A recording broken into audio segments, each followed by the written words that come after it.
따라합시다. 마지막 때를 살아가는 법. 중국 병법에 성동격서라는 말이 있습니다. 소리 성자. 동쪽에서 소리가 나. 그럼 사람들이 다 동쪽으로 쏠리겠죠. 그때 서쪽에서 치는 거예요. 중국 한나라 창업 공신인 한신이라는 사람이 위나라와 전쟁할 때 동쪽에 배들을 싹 보내요. 그러니까 다 그쪽으로 쏠릴 거 아니에요. 그리고 나서 서쪽에 뗏목을 타고 기습해요. 그래서 전쟁을 이겨요.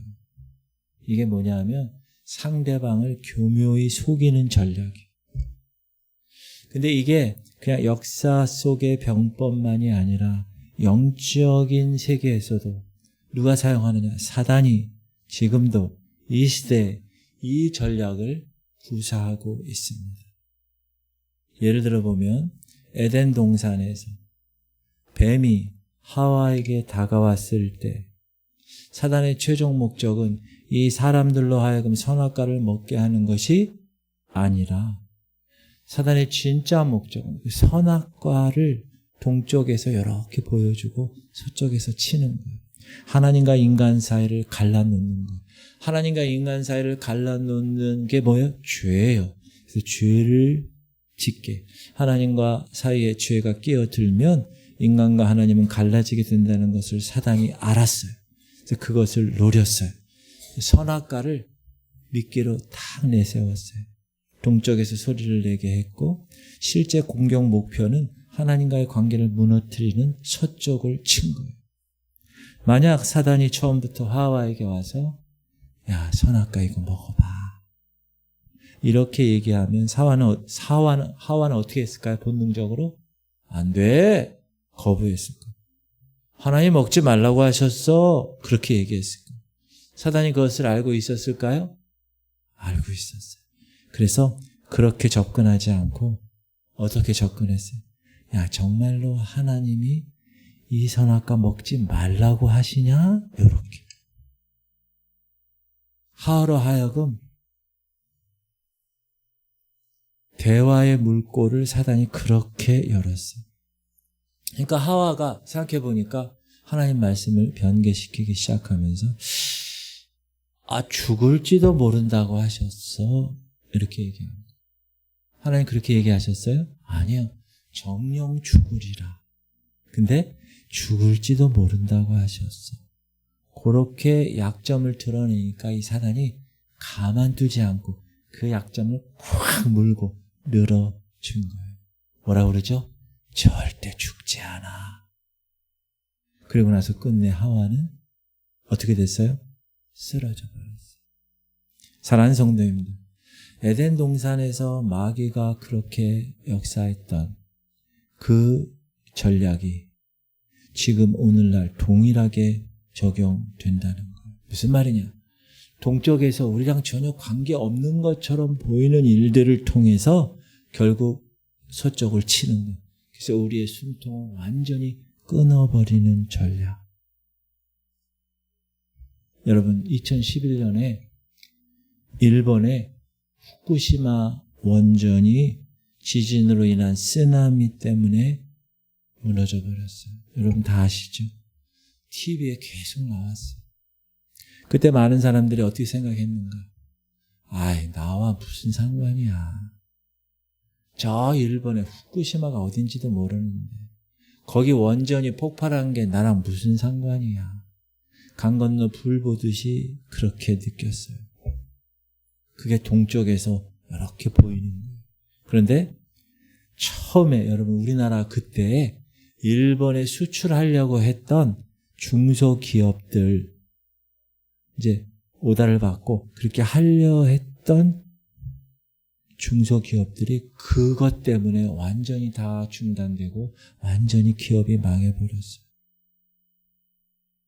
절대 우리랑 관계없는 게 아니라는 거예요. 방사능 오염 공포로 인해서 일본 수산물이 들어올 수가 없었고 우리나라 어민에 관련된 상인들이 다 경제적 손실을 겪었어요.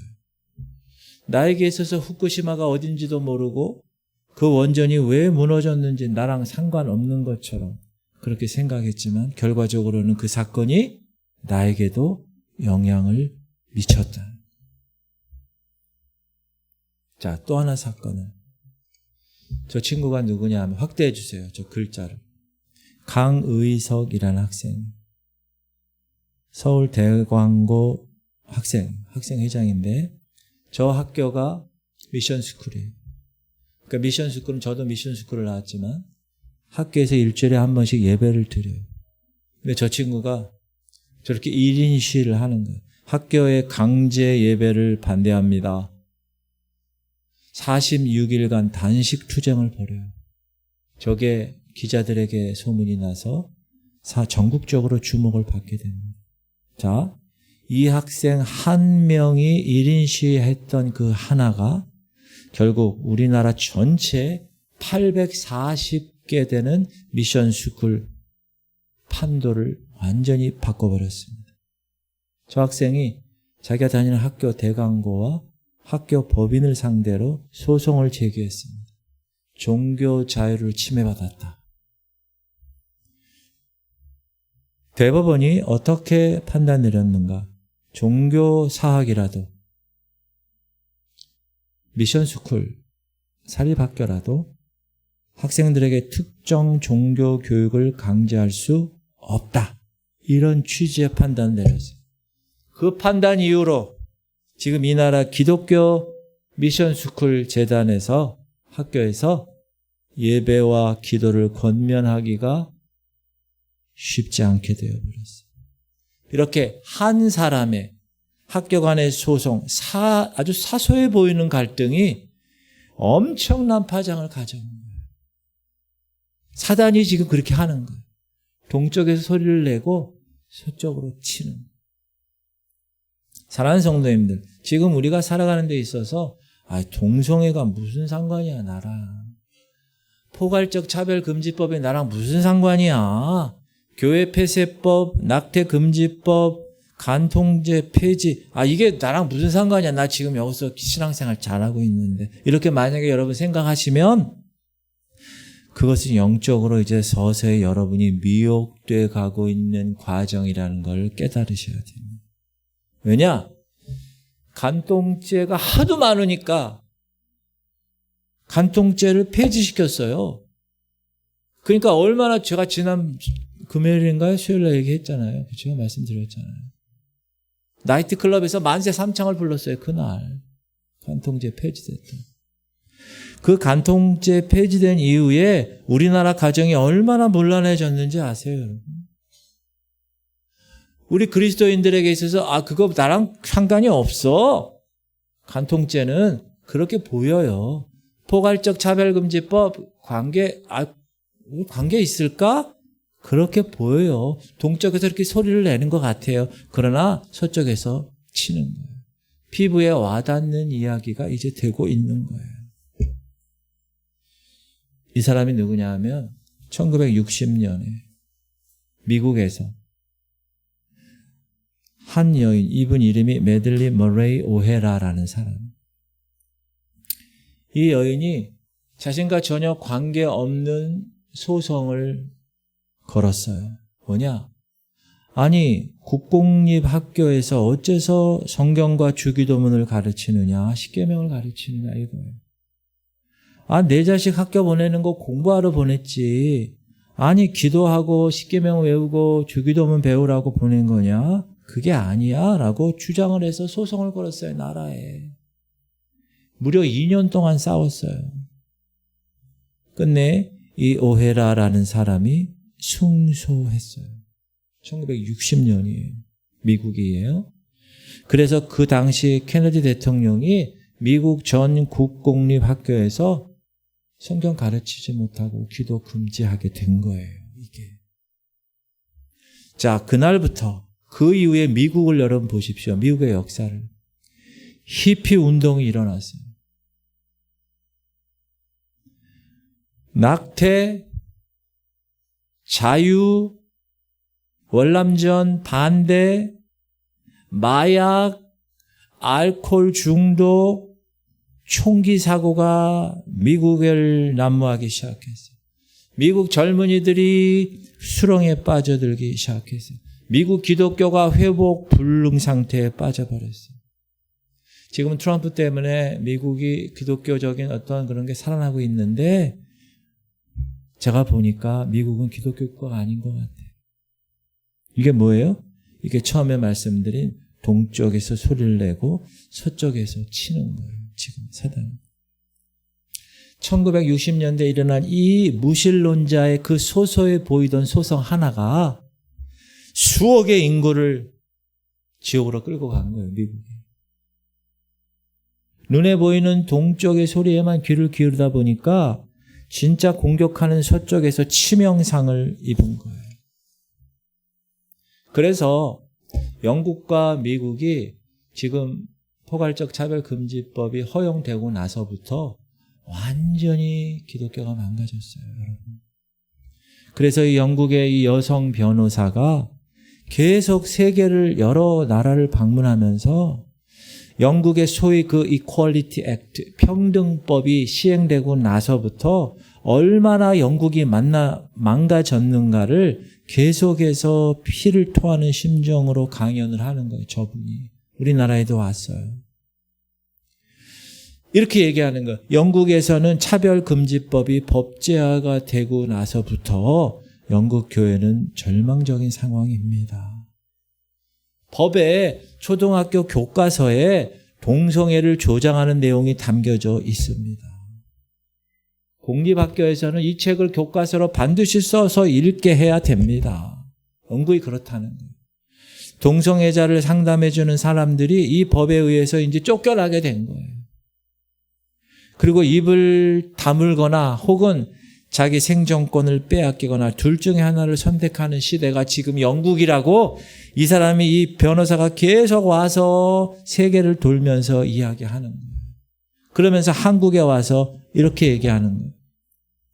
영국 교회가 영국의 이러한 사회 현실에 대해서 입 다물고 있었어요.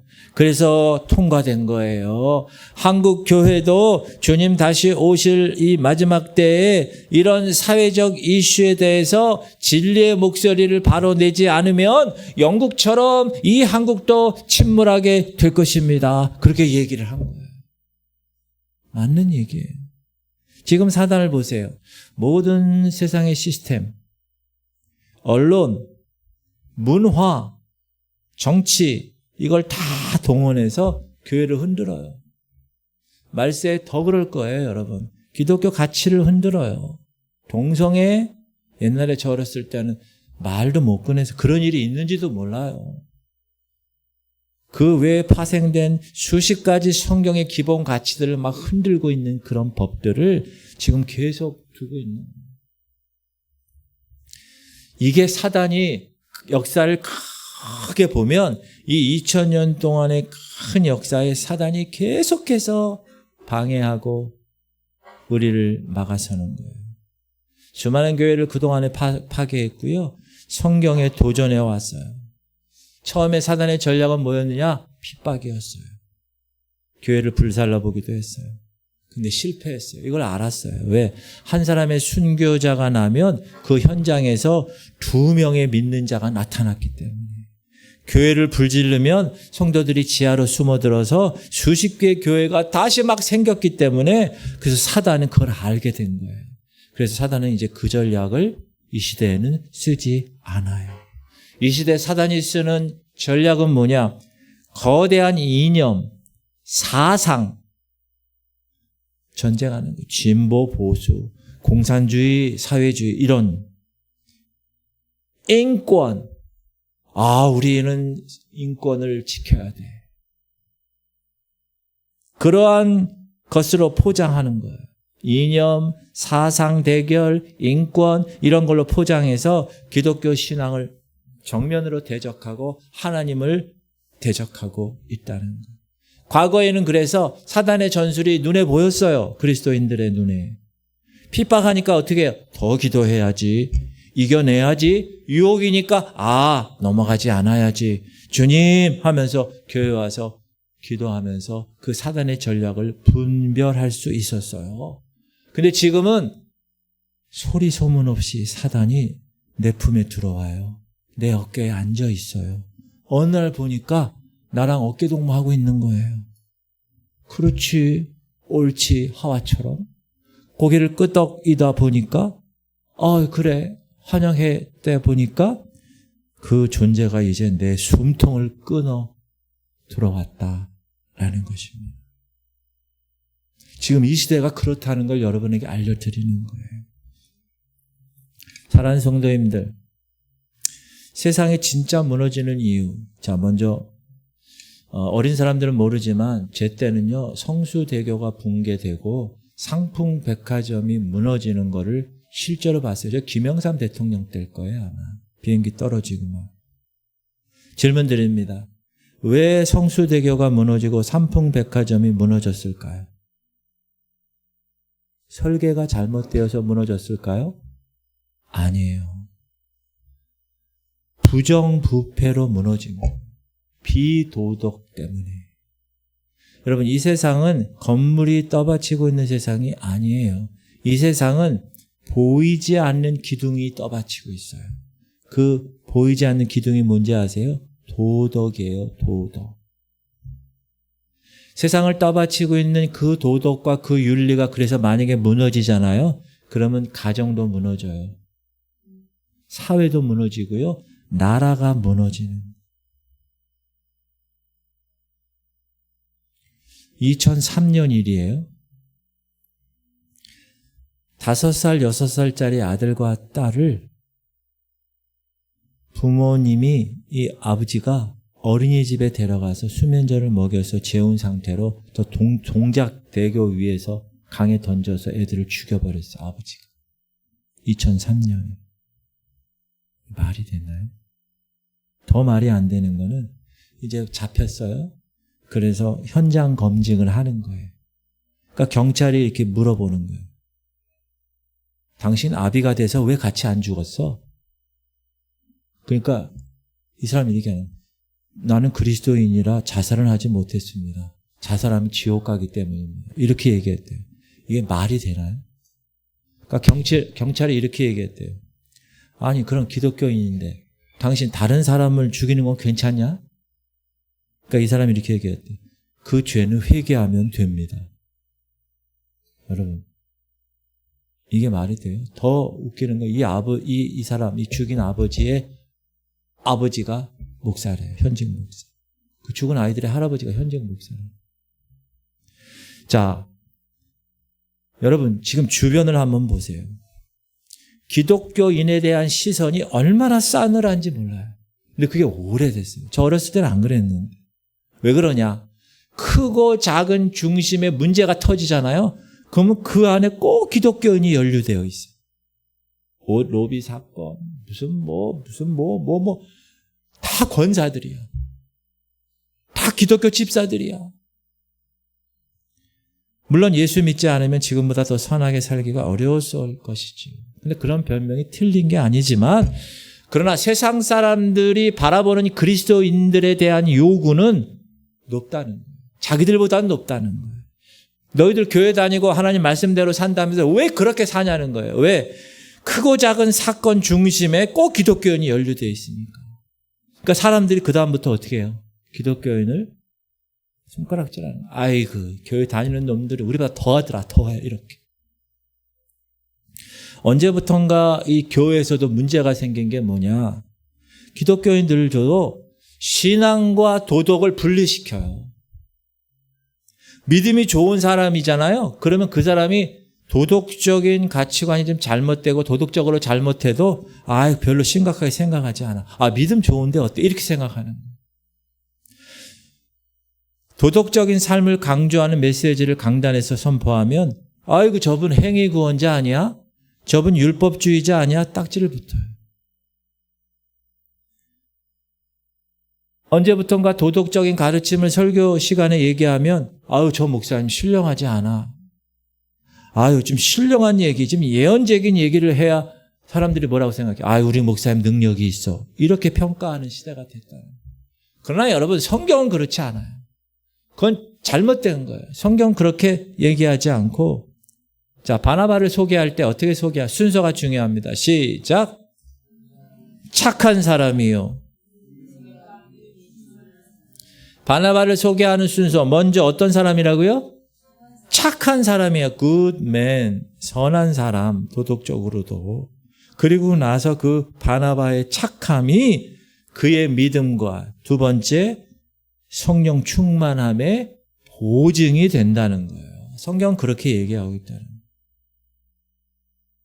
내가 예수 믿는다고 도덕적으로 뭐 신호 안 지키고 막 운전 난폭으로 하고 뭐 거짓말 막 하고 이런 게 여러분 별거 아닌 것 같지만 나중에 그게 그 사람의 됨됨이가 돼버리면 하나님 원치 않으신다.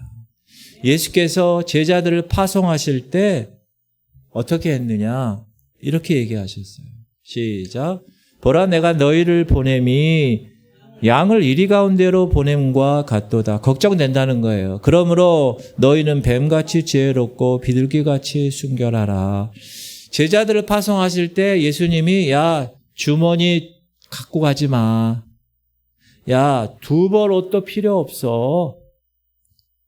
대책 없이 보내시는 것 같은데 두 가지를 꼭 얘기하셨어요. 지혜와 순결이라는 거예요. 우리가 이걸 받아야 돼요. 영적인 거 관계없는 것처럼 느껴지는 아니에요. 이게 영적인 지혜와 순결. 자, 예수님이 산상수훈에서 하신 말씀 우리가 공부했잖아요. 마태복음 5장, 6장, 7장을 보세요. 천국 가는 시민법, 천국 대헌장이라고 불리는 그 말씀에서 주님은 무슨 말씀을 하셨어요? 잘 읽어보세요. 예언의 말씀을 하셨나요? 신비한 이야기를 하셨나요? 아니에요. 전부 도덕적인 이야기를 하셨어요. 야, 은밀한 가운데 기도해. 원수를 사랑해. 오른손이 하는 거 왼손이 모르게 해. 오른뺨 치면 왼뺨도 돼. 무슨 말이에요? 따라합시다. 천국 시민은 착하게 살아라. 그 얘기예요. 착하게 살라. 그리스도인들이 착하게 살지 않는다는 거죠. 에베소서 5장에서 하나님 빛이시고 우리는 빛의 자녀예요. 시작. 빛의 열매는 모든 착함과 의로움과 진실함에 빛 대신 주님이 여러분 안에 찾아오셨어요. 아멘? 그럼 여러분은 빛의 자녀예요. 아멘? 그러면 빛의 자녀는 열매를 맺어야 돼요. 빛의 열매를. 그 빛의 열매 첫 번째가 뭐라고요? 모든 착함이라는 거예요. 모든 착함. 의로움, 진리보다 진실함보다 앞서 있어요. 착함이. 이게 신앙의 표준이 돼야 돼. 즉 도덕이 아무리 신령하다 해도 도덕을 무시한 채 윤리를 무시한 채 신앙만 세우면 사람들이 어떻게 돼요? 손가락질하게 돼 있다는 거예요. 세상에 영향력을 끼칠 수가 없어요. 그 능력이 세상에 나타날 수가 없는 거예요. 예를 들면 여러분이 지금 예배 드렸어요. 말씀도 다 받았어요. 그리고 나가가지고 다른 사람하고 똑같이 미워하고 용납하고 시기하고 질투하고 있어요. 여러분이 지금 여기 기도하고 있어요. 기도하고 앉아가지고 험담하는 거. 야, 그놈 그랬단다. 그 집사 그랬단다. 야, 그 목사 그랬단다. 막 이렇게 얘기해. 험담. 여러분이 교회 봉사를 열심히 했어요. 그리고 집에 돌아갔어요. 그리고 부부싸움 하고 있는 거예요. 계속. 그러면 이게 과연 진짜로 제대로 된 신앙인의 모습인가? 세상 사람들은 여러분을 몰라요. 왜? 여러분이 이 교회에서 뭐 하는지 몰라요. 세상 사람들은. 여러분이 하나님 말씀을 어떻게 읽고 열심히 기도하는 거 모른다는 거. 그들이 여러분을 평가하는 기준은 여러분의 뭐예요? 삶이에요. 삶. 여러분의 겉모습이라고. 그래서 여러분이 착하고 선하게 살아가야 여러분이 전하는 그 복음도 능력이 있게 되는 것입니다. 그래서 여러분이 착하게 사셔야 돼요. 어느 교회 가니까 주차를 너무 잘하는 거야. 신경 써서. 그 동네 주민이 그걸 보고요. 아, 이 교회는 주차를 굉장히 신경 써서 피해 주지 않고 참 조심히 하는구나. 이게 복음의 열매라는 거예요. 교회에서 여러분이 모습이 이 교회는 이러네. 이게 복음의 영향력이라는 거예요. 그런데 이 말세에는 여러분 성경이 이미 그런 도덕적 붕괴가 일어날 거라고 이미 예언했어요. 한번 볼까요? 천천히 한번 생각해서 읽읍시다. 시작. 너는 이것을 알라. 말세에 고통하는 때가 이르러 사람들이 자기를 사랑하며 돈을 사랑하며 자랑하며 교만하며 비방하며 부모를 거역하며 감사하지 아니하며 거룩하지 아니하며 무정하며 원통함을 풀지 아니하며 모함하며 절제하지 못하며 사나우며 선한 것을 좋아하지 아니하며 배신하며 조급하며 자만하며 쾌락사랑하기를 하나님 사랑하는 것보다 더하며 경건의 모양은 있으나 경건의 능력은 부인하니 이 같은 자들에게서 네가 돌아서라라는 거예요. 돌아서라. 말세에는 신인류가 출현할 것이야. 지금 읽은 대로. 여러분 읽었잖아요. 이 시대 사람에 관해서. 너무나 똑같아. 얼마나 자기 사랑합니까? 얼마나 돈 사랑합니까? 얼마나 자랑 많이 합니까? 얼마나 교만합니까? 얼마나 비방합니까? 이거 쫙 읽어보면 야, 어떻게 이렇게 정확하게 얘기했을까? 지금 이 시대를 정확하게 볼 수 있어야 된다. 여러분, 1850년대, 19세기 중반이죠. 1850년대 유럽 사회를 뒤흔든 두 가지 사건이 있어요. 큰 두 가지 사건. 첫 번째가 뭐냐? 1859년 찰스 다윈이 발표한 총의 기원. 진화론이 등장했습니다. 이 다윈은 생명체가 하나님이 창조했다는 창조설을 부인하고 우연히 시작을 되었다. 그냥 아메바에서 갑자기 막 번개치고 이래가지고 막 돼가지고 뭐가 하나 나와가지고 그게 이게 되고 이게 되고 이게 돼서 원숭이 되고 그게 사람이 되었다. 여러분, 이 종의 기원, 이 진화론은 여러분, 진화론자들도 인정하지 않아요, 지금. 이 유전학적으로 틀린 걸로 판명이 났어요. 돌연변이는 유전되지 않아요. 결코. 그런데, 그럼에도 불구하고 사단이 그거를 확 잡았어요. 세계 전체를 잡은 거, 이게. 한 몇백 년 안 됐잖아요. 사상 체계가 되었어요. 이 진화론은 사상이 되었어요. 지금은 말할 때마다 우리가 지금 열심히 진화해서 어떻게 이런 얘기 계속 하잖아요. 이게 유럽 사회를 뒤흔들어 버렸어요. 두 번째 뒤흔든 게 뭐냐 하면 성경 고등 비평이에요. 이건 원래 기독교 신학자들이 세상의 성경을 설득하기 위해서 시작된 거예요. 뭐냐 하면 성경을 그냥 이렇게 문자만 읽지 말고 우리가 기록 시기, 기록 목적, 전승 과정, 문학적 구조, 성경을 이렇게 연구해 보자. 그래서 자료를 가지고 비평하고 양식을 비평하고 편집 비평, 전승 비평, 문학 비평. 제가 신학교에서 이거 배웠습니다. 이거 안 배워도 되는 거예요, 사실. 그러니까 이렇게 비평하다 보니까 나중에 어떻게 해요? 세상을 설득하려고 학자들이 이렇게 시작했는데 나중은 빈대 잡으려다가 집을 태우는 격이 됐어요. 이 비평들이 나중에 교회 강단과 신학교 강단을 점령했어요. 불과 20년 만에. 제가 신학교 다닐 때도 말이죠. 성경을 다 믿지 않아요, 교수들이. 창세기를 설화라고 그래, 설화. 아예 그런 책을 갖고 공부해. 창세기 설화에 대해서, 출애굽기 설화에 대해서. 그래서 제가 질문을 했어요. 교수님, 성경이 사실이지 왜 설합니까? 그랬더니 그냥 이 학자가 그냥 책 쓴 걸 공부하는 거라고 그냥 살짝 빠지더라고요. 지금 그런 시대가 되었다. 무기력한 강단이 되었다. 그리고 사람들은 어떤 경향이 있냐면 공부 열심히 하고 똑똑한 사람이 뭐라고 한마디 딱 하면 그런가 보다. 거기에 따라가는 경우가 많아요.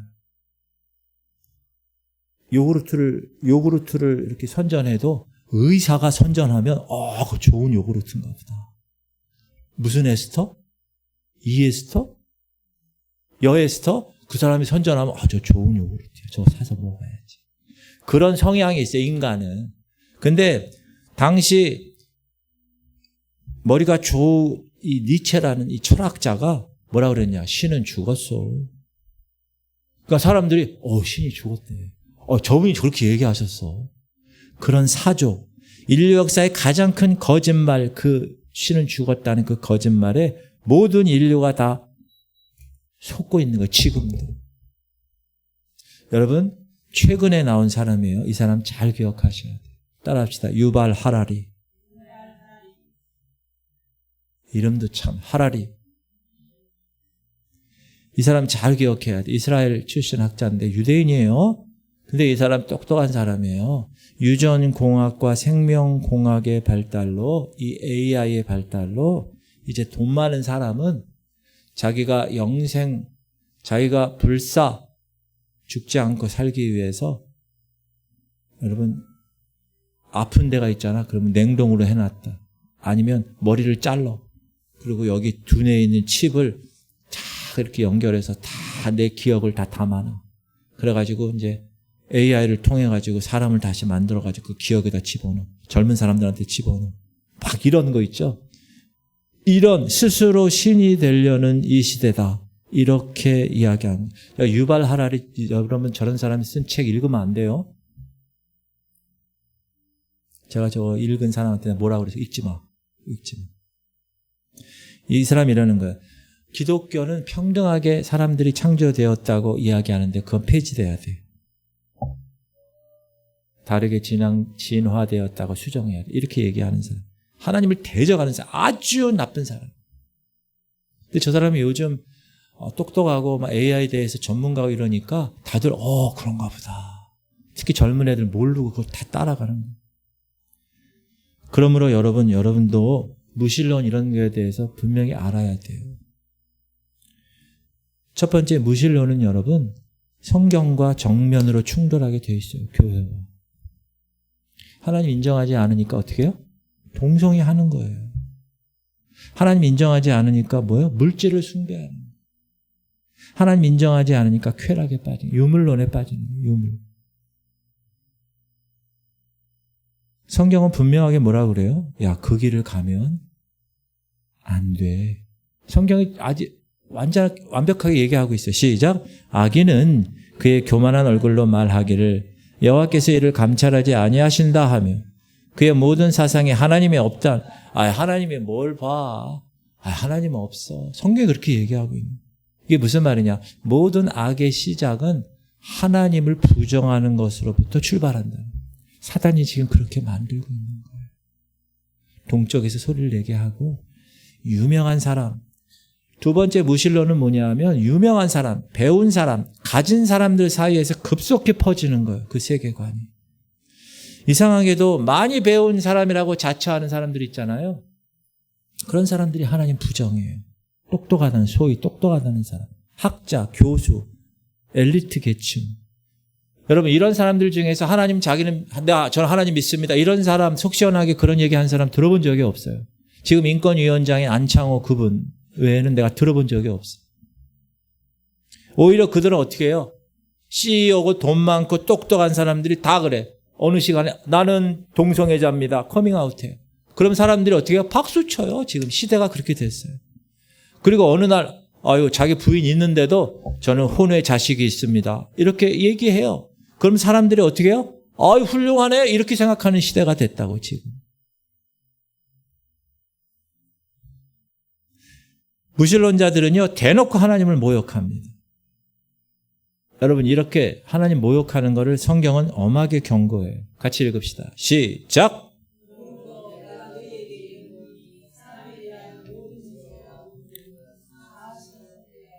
성령을 모독하는 것은 사하심을 얻지 못.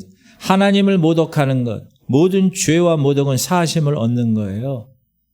그런데 하나님을 모독하는 것, 쉽게 말하면 신성 모독죄는 이 땅에서도 그렇고 저 훗날에도 결코 사하지 않겠다고 하나님 말씀하시는 거예요.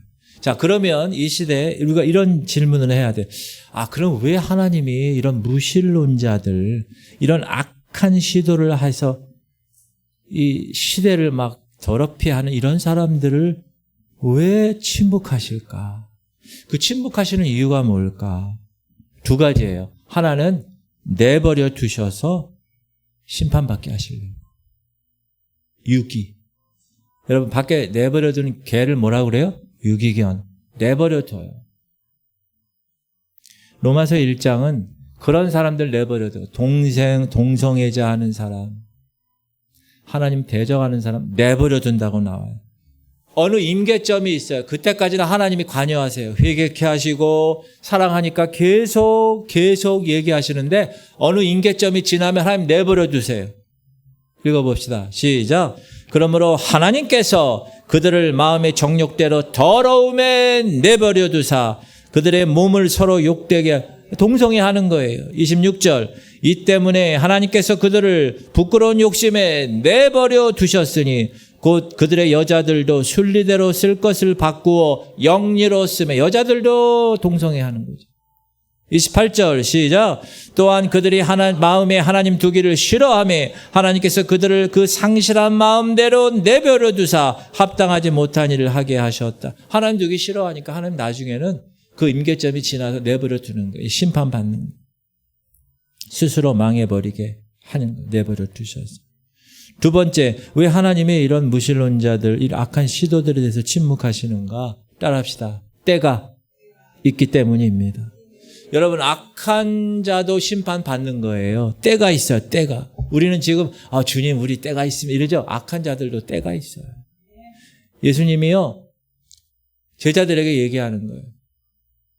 알곡과 가라지가 있잖아요. 그럼 어떻게 가라지를 뽑아버려야 되잖아요. 그래 알곡이 잘 자라죠. 그래서 예수님께 물어보니까 예수님 뭐라고 그래요? 가라지 뽑아버릴까요? 그러니까 가만두어라. 시작. 주인이 이르되 가만두라.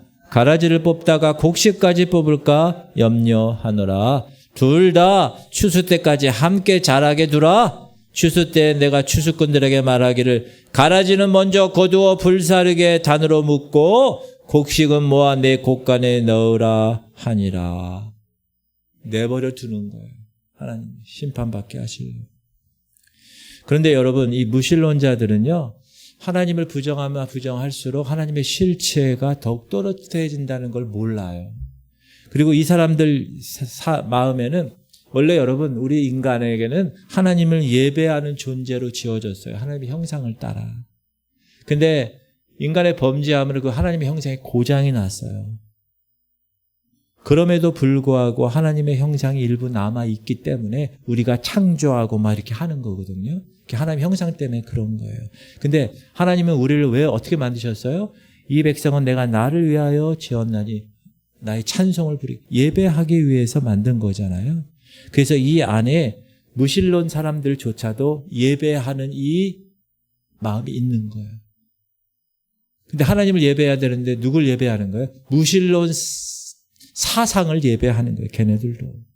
근데 너무 재밌는 게 이 무신론자들도 하나님에 대해서 논쟁하잖아요. 끊임없이. 그 얘기는 뭐죠?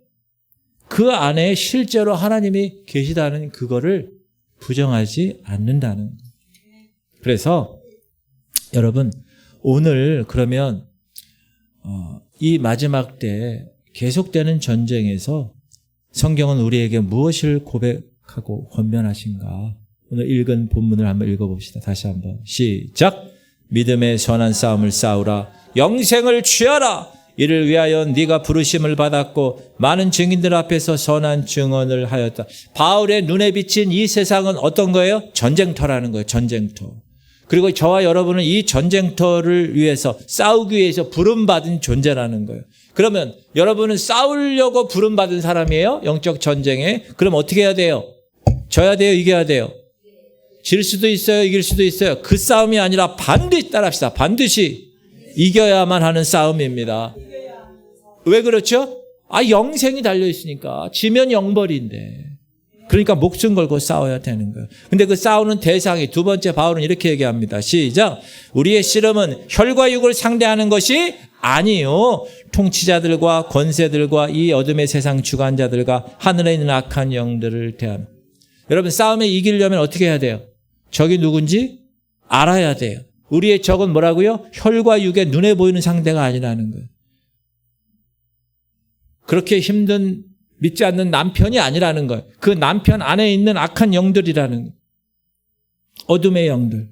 그 배후에서 움직이고 있는 영적 실체를 여러분이 바라볼 수 있어야 됩니다. 아멘.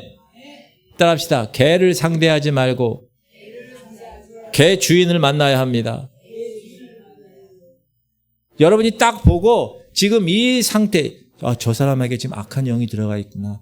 저렇게 막 지금 거부하고 있구나. 이걸 파악할 수 있어야 돼. 그래서 마지막 시대에 일어나는 싸움의 양상은 두 가지예요. 하나는 진리와 거짓의 싸움이에요. 진리는 뭐예요? 이 세상에 하나님이 창조하셨어. 그리고 예수 그리스도가 우리를 위해서 죽으시고 부활하셨어. 이게 진리예요. 근데 세상 사람들은 이걸 믿지 않아요. 왜? 싸우는 거니까. 진리와 거짓의 싸움이니까. 창조론보다 진화론을 더 신봉하지요. 그래서 하나님이 없다는 거짓과 지금 하나님이 살아계시는 진실이 이 사이에서 부딪히고 있는 거예요.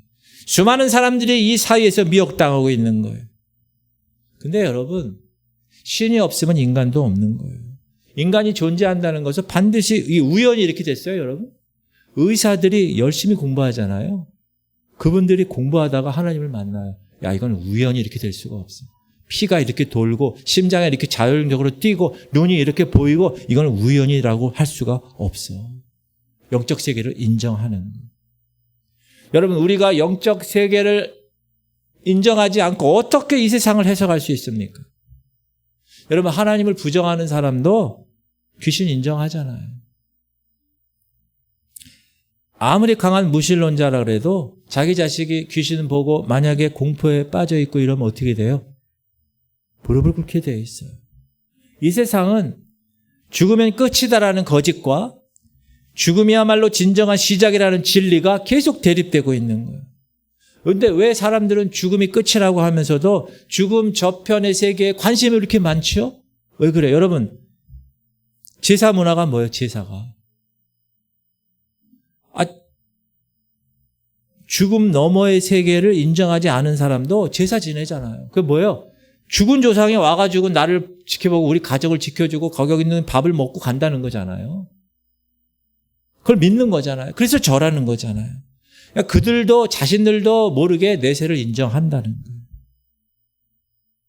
진리와 거짓의 싸움이에요. 두 번째 이 싸움의 양상은 뭐냐? 거룩과 더러움의 싸움이에요. 여러분, 하나님의 본성은 거룩이에요. 예수님 만나면 거룩해질 수밖에 없어요. 아멘? 여러분이 흰 옷을 입어서 어디 이약갈비 가서 갈비를 뜯어. 그러면 뭐라 그러죠? 이렇게 딱 앞치마하고. 여러분이 하얀 신발을 새 걸 샀어, 나이키를. 그래가지고 그거 신고 딱 가는 거야. 어떻게 가요? 처음에. 아유, 여기 더럽네? 이쪽으로 가고. 아유, 여기 뭐가 있네? 이쪽으로 가죠. 왜 그러죠? 그 하얀 나이키가 더러워지지 않게 하려고 피하는 거죠. 여러분 안에 예수 그리스도 그분이 계시면 그분의 본성이 거룩이기 때문에 여러분은 본능적으로 거룩해질 수밖에 없습니다. 아멘. 여러분은 본능적으로 세상의 더러움과 멀어질 수밖에 없는 존재라는 거예요. 여러분, 지금 갈수록 지식은 팽창하지. AI 때문에 똑똑한 얼마나 이제 AI 문제 지금 대두되고 있잖아요. 근데 왜 세상은 더 더러워지죠? 따라합시다. 지식이 많다고 거룩해지지 않기 때문입니다. 세상에 경험 많다고 거룩해지지 않아요. 거룩하신 그분이 내 안에 있을 때 거룩한 거예요. 아멘. 하나님을 만나고 그리스도 안에 거할 때 내가 거룩해지는 것입니다. 그러므로 우리 그리스도인들은 거룩하기 위해서 목숨을 걸어야 되는 거예요. 세상 이 땅에서의 성공을 위해서 여러분 4시간 자고 얼마나 자기 몸을 혹사하고 가정도 내려놓고 일주일에 한 번 만나고 말이야. 아니면 저 기러기 아빠처럼 그렇게 하는 사람들도 있는데 성공하기 위해서, 거룩하기 위해서 우리는 아무것도 대가를 치르지 않는다면 말이 안 된다. 할렐루야. 손가락질 받아야 될 때도 있어요. 거룩하게 살다 보면. 근데 그게 진정하게 진실로 살아가는 사람이에요. 그게 그리스도 용사의 조건이기 때문에. 말씀을 맺겠습니다. 여러분, 그럼 이 마지막 시대에 우리는 뭘 해야 되느냐? 첫 번째, 따라하세요. 준비해야 합니다. 준비해야 합니다. 여러분 옛날에 우리 조상님들은 지혜로우셔가지고 아들을 낳으면 소나무를 심었대요. 딸을 낳으면 무슨 나무 심었어요? 오동나무. 어떻게 알아요? 이렇게. 왜 심었어요? 아들이 장가갈 때 소나무로 집 지어주려고. 딸을 시집갈 때 오동나무로 장롱 만들어 주려고 뭐 한 거예요? 준비한 거예요. 우리 아들 장가가나? 소나무 지금 심어볼까? 때가 늦어진 거야. 때가. 타이밍이 중요합니다. 여러분. 준비하셔야 돼요. 질문 드립니다. 지금 영국이나 미국에도 깨어있는 성도들이 있을까요? 없을까요? 있죠. 근데 지금 영국과 미국이 어떻게 된 거예요? 늦어버린 거예요. 타이밍이. 판을 바꾸지 못하는 거예요. 깨어있는 성도들이. 그러므로 우리는 아직까지 그 때가 남아있는 거예요. 우리는 그 길을 가면 안 돼요. 아멘. 다음 세대를 위해서 투자하셔야 돼. 여러분 자녀들에게 야 너 공부 잘해. 야 너 성공해야 돼. 물론 그래야 되지. 그러나 사랑하는 성도님들 그렇게 얘기하면 안 돼. 얘들아 너희들이 세상적인 성공보다는 이 엄마 아빠가 진정으로 원하는 게 있단다. 네 안에 예수가 있는 것이다. 아멘. 두 번째 이 시대 마지막 시대에 우리는 뭘 해야 되냐면 주님을 대적하는 것들이 있어요. 법률, 문화, 시대적 흐름 이런 걸 여러분 잘 보시고 저항해야 돼요. 가만 내비두면 안 돼요. 영국과 미국이 가만 내비둬서 그렇게 됐어요. 지금 그 폐해가. 지금 이 아시아에서는요. 대만이 아마 동성애법 통과됐을 거예요. 여러분 이 개신교를 프로테스탄트라고 그래요. 프로테스트가 뭐예요? 저항한다는 거잖아요. 엘리야 선지자를 보세요. 아합 왕과 850명 바알과 아세라 선지자에 대해서 저항했어요. 불로 임하시옵소서. 이 윌리엄 윌버포스라는 사람은요. 정치가 영국 20대. 근데 이 사람은요. 자기 야망을 위해서 정치인이 된 게 아니라 성경을 읽다 보니까 성경적 가치관을 이거 사회 우리 국가에 실현해 봐야 되겠네. 그렇게 생각해서 정치를 선택한 사람이에요. 그 당시 노예제도가 있었거든요. 그러니까 성경을 읽다 보니까 하나님 만드신 피조물 인간을 우리 인간이 사고 팔고 이건 하나님의 뜻이 아니다. 노예 폐지 운동을 벌여야 되겠다. 그러니까 정치인이 돼야 그게 되잖아요. 그래서 수십 년간 그 노예제도 폐지법을 위해서 열심히 프로테스트 저항하고 싸웠어요. 그래서 여러분 지금 노예가 폐지된 거예요. 아인슈타인이 이렇게 얘기했어요. 이 세상이 망하는 것은 악 때문에 망하는 것이 아니라 악을 보고도 아무것도 하지 않은 사람들 때문에 망하는 것이다. 무슨 말이냐? 지금 이 시대의 포괄적 차별금지법, 동성결혼 및 성소수자 정책, 낙태 허용, 교회 폐쇄법, 학생 인권 조례, 성교육 정책 이런 것들에 대해서 여러분이 이 시대의 흐름에 대해서 관심을 가져야 되는 거예요. 그리고 여러분이 프로테스트, 거룩한 행동으로, 여러분이 깨끗한 행동으로 상대방에게 약점 주지 말고 틈 보이지 말고 하나님 말씀으로 온전한 저항정신을 가지고 기도하면서 사회적 이슈에 뛰어들어야 된다. 할렐루야. 그래야 이게 법이 통과가 안 되는 거죠. 영국과 미국, 유럽들 보세요. 지금 다 망하고 있어요. 또 이 시대 마지막 시대 우리가 무엇을 해야 되는가? 아까 말씀한 내용이에요. 두 가지 무기예요. 저게 지혜와 순결. 다시 한번 읽읍시다. 시작. 보라 내가 너희를 보냄이 양을 이리 가운데로 보냄과 같도다. 그러므로 너희는 뱀같이 지혜롭고 비둘기같이 순결하라. 목사님, 뱀이 사탄의 상징 아닙니까? 근데 왜 뱀같이 지혜롭게 살라고 그러시나요? 여러분, 뱀처럼 그렇게 지혜를 갖고 있다면 너희는 그 지혜를 뛰어넘는 지혜를 가져라. 세상을 이기려면 세상보다 네가 수가 높아야 돼. 그 지혜는 어디서 오죠, 여러분? 기도에서 오고, 아멘. 믿음에서 오고, 아멘. 하나님을 구할 때 오는 것입니다. 마귀는 아주 지혜로운 것 같지만 결국 패배하게 되어 있어요. 십자가는 예수님이 죽은 하나님의 패배 같지만 그렇지 않아요. 부활하셨어요. 사단이 갖고 있는 그 사망 권세를 깨고 부활하셔서 완전 승리하셔서 지금 하나님 보좌 우편에 계세요. 하나님은 승리하세요. 하나님은 한 번도 패배하신 적이 없어요.